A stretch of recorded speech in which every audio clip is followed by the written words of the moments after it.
بسم الله الرحمن الرحيم. ألف لام را. تلك آيات الكتاب المبين. إنا أنزلناه قرآنا عربيا لعلكم تعقلون. نحن نقص عليك أحسن القصص بما أوحينا إليك هذا القرآن وإن كنت من قبله لمن الغافلين. إذ قال يوسف لأبيه يا أبت إني رأيت 11 كوكبا والشمس والقمر رأيتهم لي ساجدين. قال يا بني لا تقصص رؤياك على إخوتك فيكيدوا لك كيدا إن الشيطان للإنسان عدو مبين. وكذلك يجتبيك ربك ويعلمك من تأويل الأحاديث ويتم نعمته عليك وعلى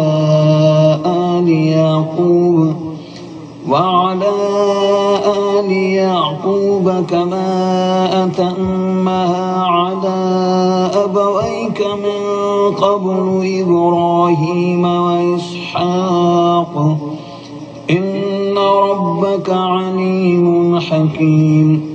لقد كان في يوسف وإخوته آيات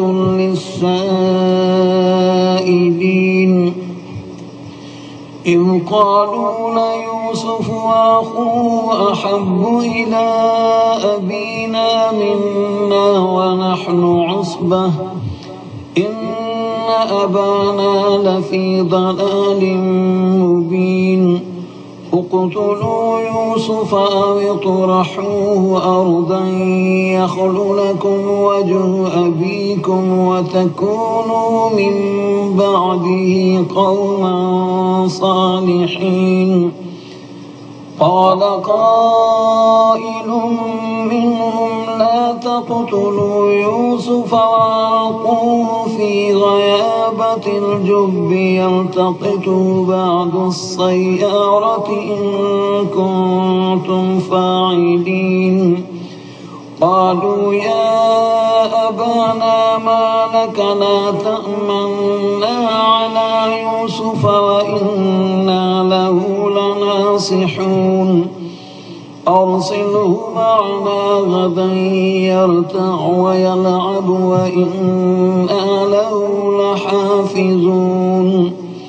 قال إني ليحزنني أن تذهبوا به وأخاف أن يأكله الذئب وأنتم عنه غافلون. قالوا لئن أكله الذئب ونحن عصبة إنا إذا لخاسرون. فلما ذهبوا بي وأجمعوا أن يجعلوه في غيابة الجب وأوحينا إليه لتنبئنهم بأمرهم هذا وهم لا يشعرون. وجاءوا أباهم عشاء يبكون. قالوا يا أبانا إنا ذهبنا نستبق وتركنا يوسف عند متاعنا فأكله الذئب وما أنت بمؤمن لنا ولو كنا صادقين.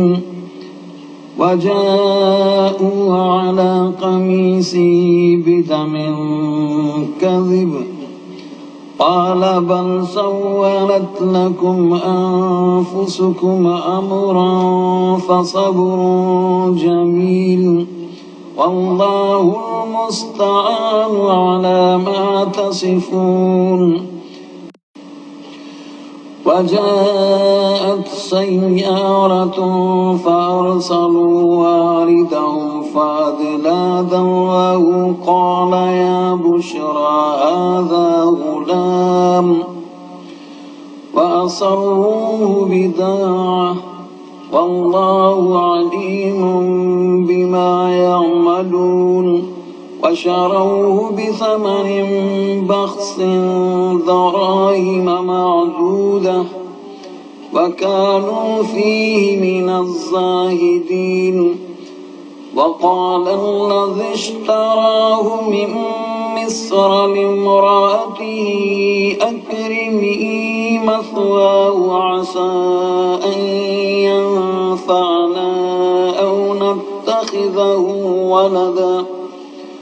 وكذلك مكنا ليوسف في الأرض ولنعلمه من تأويل الأحاديث والله غالب على أمره ولكن أكثر الناس لا يعلمون. فلما بلغ أشده آتيناه حكما وعلما وكذلك نجزي المحسنين. وراودته التي هو في بيتها عن نفسه وغلقت الأبواب وقالت هيت لك قال معاذ الله إنه ربي أحسن مثواي إنه لا يفلح الظالمون. ولقد همت به فهم بها لولا أن رأى برهان ربه كذلك لنصرف عنه السوء والفحشاء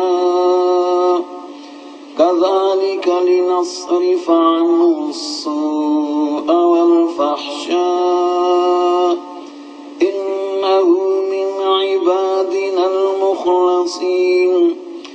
فاستبق الباب وقدت قميصه من دبر وألف يا سيدها لدى الباب. قالت ما جزاء من أراد بأهلك سوءا إلا أن يسجن أو عذاب أليم.